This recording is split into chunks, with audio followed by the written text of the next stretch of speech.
Di sel penjara yang suram dan lembab, Yusuf duduk diam. Sosoknya adalah suar ketenangan di tengah kesuraman. Keheningan malam yang berat dipecah oleh gesekan lembut langkah kaki yang mendekat. Dua narapidana mendekat. Seorang tahanan berkata, "Yusuf, aku bermimpi aneh. Bisakah kau menafsirkannya untukku?" Yusuf menjawabnya, suaranya tenang dan lembut. "Ceritakanlah mimpimu, dan aku akan mencoba membantu." Setelah tahanan bercerita dan mimpinya ditafsirkan oleh Yusuf, wajah para tahanan mencerminkan secercah harapan. Dan rumor Yusuf menafsirkan mimpi pun tersebar di penjara tempat dia ditahan. Di sisi lain, raja duduk dengan berat di singgasananya. Garis-garis khawatir semakin dalam di wajahnya.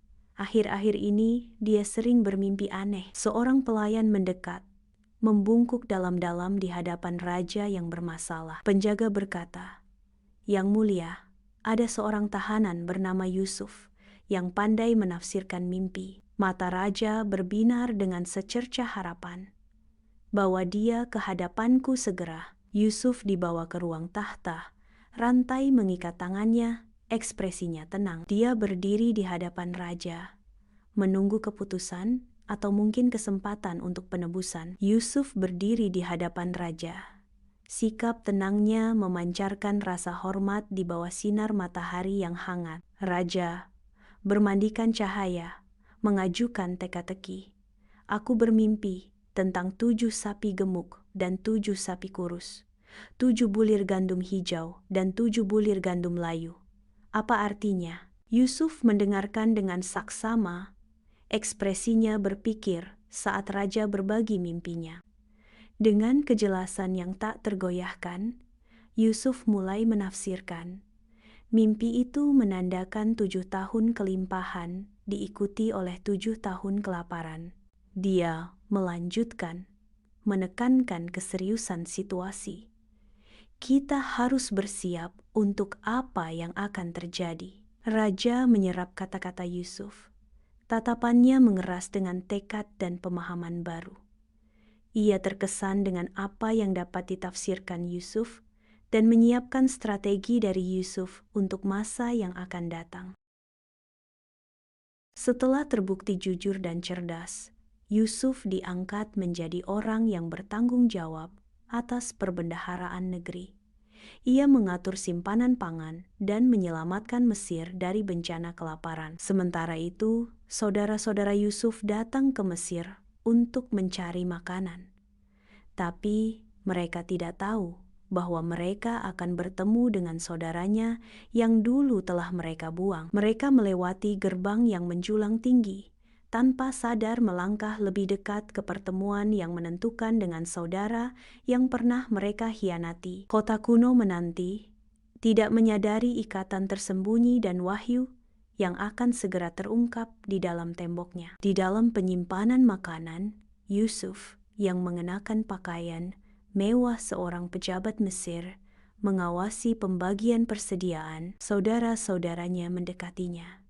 Wajah mereka dipenuhi keputusasaan saat mereka memohon makanan. Tidak dikenal dalam peran yang ditinggikannya, Yusuf melihat mereka, badai amarah dan kasihan berkecamuk dalam dirinya. Dia menguatkan tekadnya, memutuskan untuk menguji kejujuran mereka sebelum menawarkan bantuan apapun. Di ruang remang-remang, Yusuf berhadapan dengan saudara-saudaranya.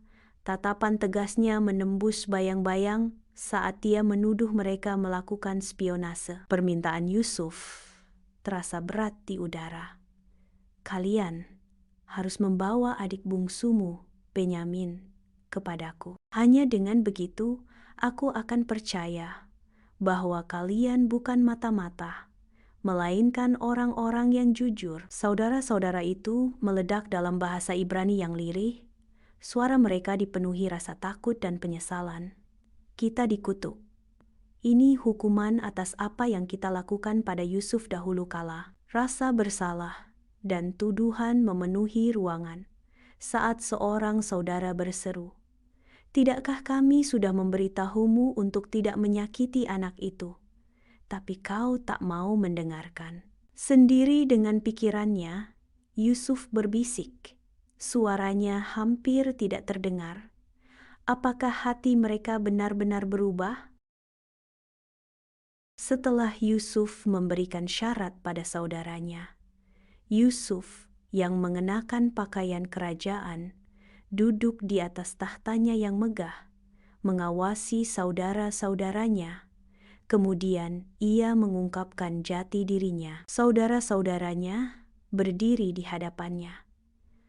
Wajah mereka dipenuhi ketakutan dan penyesalan yang mendalam. Tatapan Yusuf lembut namun tak tergoyahkan. Kehadirannya menguasai aula. Tapi saudara Yusuf kaget dan hampir tidak percaya Yusuf memaafkan mereka yang pernah menyakitinya. Dalam momen pengampunan yang mendalam, Yusuf berbicara dengan kasih sayang.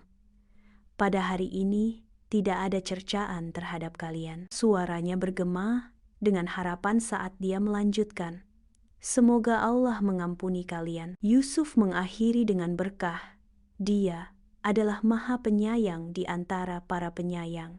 QS Yusuf 92. Beberapa hari kemudian kafilah besar berbaris melintasi gurun tak berujung.